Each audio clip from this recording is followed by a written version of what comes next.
வணக்கம். ஆகாஷவாணி.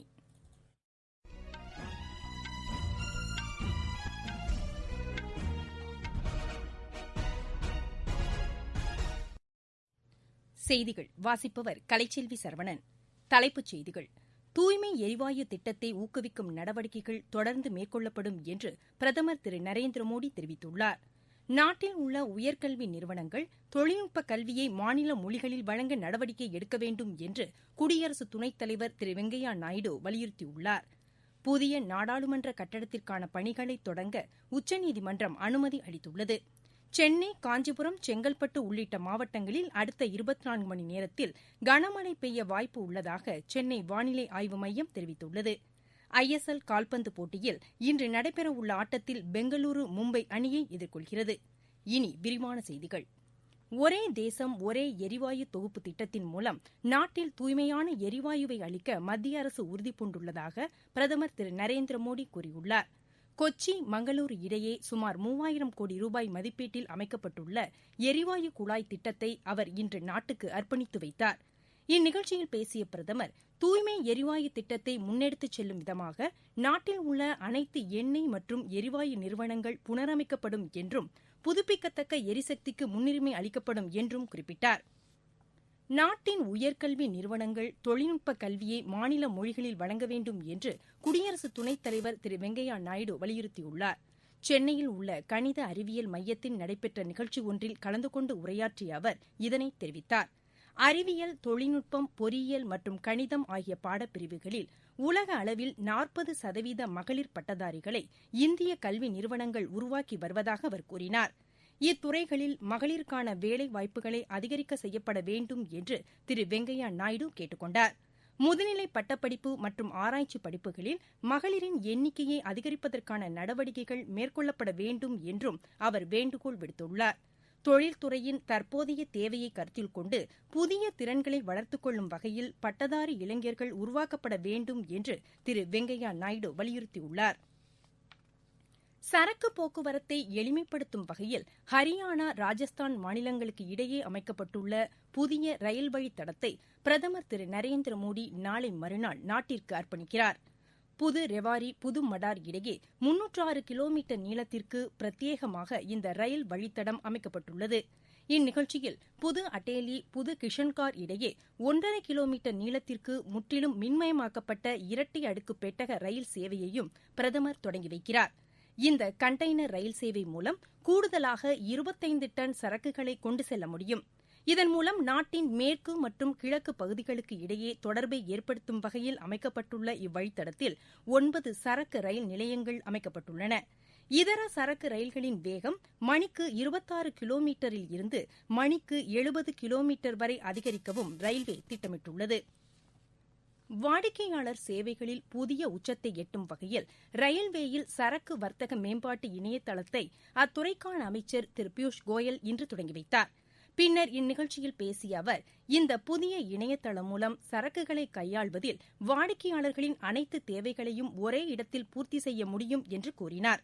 கோவிட்-19 பரவல் காரணமாக முழு முடக்கம் அமலில் இருந்த காலத்தில் அத்தியாவசிய பொருட்களை நாட்டின் பல்வேறு பகுதிகளுக்கு கொண்டு செல்லும் சவாலான பணிகளை ரயில்வே திறன்பட செய்ததாக திரு பியூஷ் கோயல் பெருமிதம் தெரிவித்தார். நாட்டின் அனைத்து பகுதிகளையும் இணைக்கும் வகையில் செயல்பட்டு வரும் ரயில்வே துறை சிறப்பான சேவையாற்றி வருவதாக அவர் புகழாரம் சூட்டினார். தமிழகத்தில் மருத்துவ படிப்பில் அரசு பள்ளி மாணவர்களுக்கு 7.5% இடஒதுக்கீடு வழங்கும் சட்டத்திற்கு எதிர்ப்பு தெரிவித்து தாக்கல் செய்யப்பட்ட மனுக்கள் மீது இடைக்கால உத்தரவு எதையும் பிறப்பிக்க முடியாது என்று சென்னை உயர்நீதிமன்றம் தெரிவித்துள்ளது.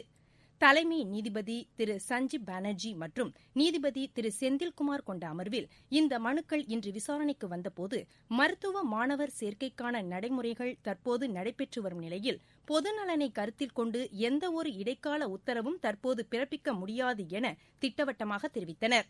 இந்த மனுக்கள் மீது 15 நாட்களுக்குள் பதில் மனு தாக்கல் செய்யுமாறு மாநில அரசுக்கு உத்தரவிட்ட நீதிபதிகள் விசாரணையை 3 வாரங்களுக்கு ஒத்திவைத்தனர். நீங்கள் கேட்டுக்கொண்டிருப்பது ஆகாஷவாணியின் செய்தி அறிக்கை.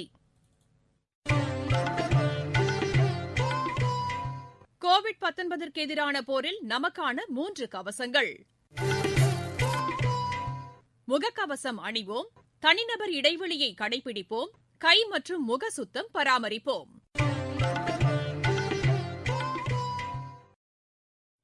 புதிய நாடாளுமன்ற கட்டடத்திற்கான பணிகளை தொடங்க உச்சநீதிமன்றம் அனுமதி அளித்துள்ளது. இது தொடர்பான வழக்கை விசாரித்த 3 நீதிபதிகள் அடங்கிய அமர்வின் பெரும்பான்மை நீதிபதிகளின் தீர்ப்பு அடிப்படையில் இந்த அனுமதி வழங்கப்பட்டுள்ளது. தில்லி மேம்பாட்டு ஆணைய சட்டத்தின்படி சுற்றுச்சூழல் அமைச்சகத்தின் ஒப்புதல் முறையாக பெறப்பட்டுள்ளதாக உச்சநீதிமன்றம் தெரிவித்துள்ளது. இந்த அமர்வில் நீதிபதிகள் திரு தினேஷ் மகேஸ்வர், திரு AM கன்வில்கர், திரு சஞ்சீவ் கன்னா ஆகியோர் இடம்பெற்றிருந்தனர். நாட்டில் கோவிட்-19 பாதிக்கப்பட்டவர்களின் எண்ணிக்கை 3%த்திற்கும் குறைவாகவே இருப்பதாக மத்திய அரசு கூறியுள்ளது. தில்லியில் இன்று செய்தியாளர்களிடம் பேசிய மத்திய சுகாதாரத்துறை செயலர் திரு ராஜேஷ் பூஷன், கோவிட்-19 தடுப்பு மருந்து வழங்குவதற்கான முன்னேற்பாடுகளை மத்திய மாநில அரசுகள் முழுவீச்சில் மேற்கொண்டு வருவதாக கூறினார். மும்பை, சென்னை, கொல்கத்தா, கர்னூல் ஆகிய 4 இடங்களில் தடுப்பு மருந்துகளுக்கான முதன்மை விற்பனையகங்கள் அமைக்கப்பட்டுள்ளதாக அவர் தெரிவித்தார். இவை தவிர நாடு முழுவதும் 37 இடங்களில் தடுப்பு மருந்துக்கான விற்பனையகங்கள் அமைக்கப்பட்டு உள்ளதாகவும் அவர் கூறினார். மருத்துவ பணியாளர்கள், நோய் தடுப்பு முன்னிலை பணியாளர்கள் ஆகியோருக்கு தடையின்றி தடுப்பு மருந்துகளை விநியோகிக்கும் வகையில் நடவடிக்கைகள் மேற்கொள்ளப்பட்டுள்ளதாக திரு ராஜேஷ் பூஷன் தெரிவித்துள்ளார். இங்கிலாந்தில் இருந்து வந்தவர்களில் புதிய வகை கோவிட் தொற்றால் பாதிக்கப்பட்ட 4 பேருக்கு சிகிச்சை அளிக்கப்பட்டு வருவதாகவும் அவர்களது உடல்நிலை சீராக இருப்பதாகவும் மாநில மக்கள் நல்வாழ்வுத்துறை முதன்மை செயலர் டாக்டர் ராதாகிருஷ்ணன் கூறியுள்ளார். சென்னையில் இன்று செய்தியாளர்களிடம் பேசிய அவர், இவர்கள் அனைவரும் தனிமைப்படுத்தப்பட்டு சிகிச்சை அளிக்கப்பட்டு வருவதாக தெரிவித்தார். பொதுமக்கள் அதிகம் கூடும் இடங்களில் கோவிட்-19 வழிகாட்டு நெறிமுறைகளை தொடர்ந்து பின்பற்றி சமூக இடைவெளியை பராமரிக்க வேண்டும் என்றும் டாக்டர் ராதாகிருஷ்ணன் கேட்டுக் கொண்டார். கேரளாவில் பறவை காய்ச்சல் பாதிப்பு ஏற்பட்டுள்ளதால் அங்கிருந்து தமிழக எல்லைக்குள் வரும் வாகனங்களை சோதனை செய்து கிருமி நாசினி தெளிக்கப்படுவதாகவும் அவர் தெரிவித்தார். நாடு முழுவதிலும் உள்ள 162 பொது சுகாதார மையங்களில் பிராணவாயு உற்பத்தி மற்றும் உயிர்காக்கும் மருத்துவ வசதிகளை ஏற்படுத்த பிரதமரின் அவசரகால உதவி மற்றும் நிவாரண நிதி அறக்கட்டளை 201 கோடி ரூபாய் நிதி ஒதுக்கீடு செய்துள்ளது. இதில் மருத்துவ வசதிகளை நிறுவவும் மத்திய மருந்து விநியோக விற்பனை கூடத்தின் மேலாண்மை கட்டணமாக 137 கோடி ரூபாயும், ஆண்டு பராமரிப்பு கட்டணமாக 64 கோடி ரூபாயும் செலவிடப்பட உள்ளது. மாநில மற்றும் யூனியன் பிரதேச அரசுகளுடன் கலந்து ஆலோசித்த பின் இந்த மையங்கள் நிறுவப்பட உள்ள அரசு மருத்துவமனைகள் அடையாளம் காணப்பட்டுள்ளதாக மத்திய அரசின் செய்திக்குறிப்பில் தெரிவிக்கப்பட்டுள்ளது. இந்த மையங்கள் மூலம் பொது சுகாதார கட்டமைப்பை வலுப்படுத்தி குறைந்த செலவில் மருத்துவத்திற்கான பிராணவாயு முறையாக கிடைப்பது உறுதி செய்யப்படும் என்று அதில் குறிப்பிடப்பட்டுள்ளது.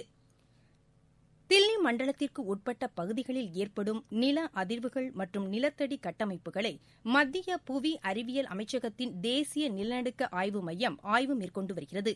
தில்லியிலும் அதனை ஒட்டிய சுற்றுப்புற பகுதிகளிலும் நிலநடுக்க ஆதாரங்களை வகைப்படுத்த வேண்டும் என்றும் நிலத்தடி கட்டமைப்புகளின் குறைபாடுகளை வரையறை செய்ய வேண்டியது அவசியம் என்றும் அந்த மையம் தெரிவித்துள்ளது. நிலநடுக்கத்தை துல்லியமாக கண்டறிந்து உரிய பாதுகாப்பு நடவடிக்கைகளை மேற்கொள்ளும் வகையில் தில்லியை ஒட்டிய பகுதிகளில் 11 தற்காலிக கூடுதல் நிலநடுக்க ஆய்வு மையங்கள் உருவாக்கப்பட்டுள்ளன. வளிமண்டல மேலடுக்கு சுழற்சி காரணமாக சென்னை, காஞ்சிபுரம், செங்கல்பட்டு உள்ளிட்ட மாவட்டங்களில் அடுத்த 24 மணி நேரத்தில் கனமழை பெய்யக்கூடும் என்று சென்னை வானிலை ஆய்வு மைய இயக்குநர் திரு புவியரசன் தெரிவித்துள்ளார். வளிமண்டல மேலடுக்கு சுழற்சி காரணமாக அடுத்த 24 மணி நேரத்தில் புதுவை, விழுப்புரம், செங்கல்பட்டு, காஞ்சிபுரம், சென்னை, ராணிப்பேட்டை, திருவண்ணாமலை மற்றும் திருவள்ளூர் ஆகிய மாவட்டங்களில் ஓரிரு இடங்களில் இடிமின்னலுடன் கூடிய கனமழையும், ஏனைய கடலோர மாவட்டங்களில் மிதமான மழையும், உள் மாவட்டங்களில் ஒரு சில இடங்களில் லேசானது முதல் மிதமான மழை பெய்யக்கூடும். நாளை நீலகிரி, கடலூர், நாகை, மயிலாடுதுறை மற்றும் விழுப்புரம் ஆகிய மாவட்டங்களில் ஓரிரு இடங்களில் கனமழையும், ஏனைய கடலோர மாவட்டங்கள் மற்றும் புதுவை, காரைக்கால் பகுதிகளில் மிதமான மழையும், உள் மாவட்டங்களில் ஒரு சில இடங்களில் லேசானது முதல் மிதமான மழை பெய்யக்கூடும். கடந்த 24 மணி நேரத்தில் தமிழகம் மற்றும் புதுவையில் பரவலாக ஒரு சில இடங்களில் மழை பெய்துள்ளது. மீனவருக்கான எச்சரிக்கை ஏதுமில்லை. நாட்டின் கலாச்சார மாண்பை அடிப்படையாக கொண்டு குழந்தைகள் இடையே ஆக்கப்பூர்வமான சிந்தனைகளை ஊக்குவிக்கும் வகையில் டாய் கேத்தான் என்ற புதிய விளையாட்டுப் போட்டிகளை மத்திய கல்வி அமைச்சர் திரு ரமேஷ் பொக்ரியால் மற்றும் ஜவுளித்துறை அமைச்சர் திருமதி ஸ்மிருதி இரானி ஆகியோர் இணைந்து தொடங்கி வைத்தனர். விளையாட்டுச் செய்திகள். ISL கால்பந்து போட்டியில் இன்று நடைபெறும் ஆட்டத்தில் பெங்களூரு அணி மும்பை அணியை எதிர்கொள்கிறது. கோவாவில் நடைபெறும் இப்போட்டி இன்னும் சற்று நேரத்தில் தொடங்க உள்ளது. மீண்டும் தலைப்புச் செய்திகள். தூய்மை எரிவாயு திட்டத்தை ஊக்குவிக்கும் நடவடிக்கைகள் தொடர்ந்து மேற்கொள்ளப்படும் என்று பிரதமர் திரு நரேந்திர மோடி தெரிவித்துள்ளார். நாட்டில் உள்ள உயர்கல்வி நிறுவனங்கள் தொழில்நுட்ப கல்வியை மாநில மொழிகளில் வழங்க நடவடிக்கை எடுக்க வேண்டும் என்று குடியரசு துணைத் தலைவர் திரு வெங்கையா நாயுடு வலியுறுத்தியுள்ளார். புதிய நாடாளுமன்ற கட்டடத்திற்கான பணிகளை தொடங்க உச்சநீதிமன்றம் அனுமதி அளித்துள்ளது. சென்னை, காஞ்சிபுரம், செங்கல்பட்டு உள்ளிட்ட மாவட்டங்களில் அடுத்த 24 மணி நேரத்தில் கனமழை பெய்ய வாய்ப்பு உள்ளதாக சென்னை வானிலை ஆய்வு மையம் தெரிவித்துள்ளது.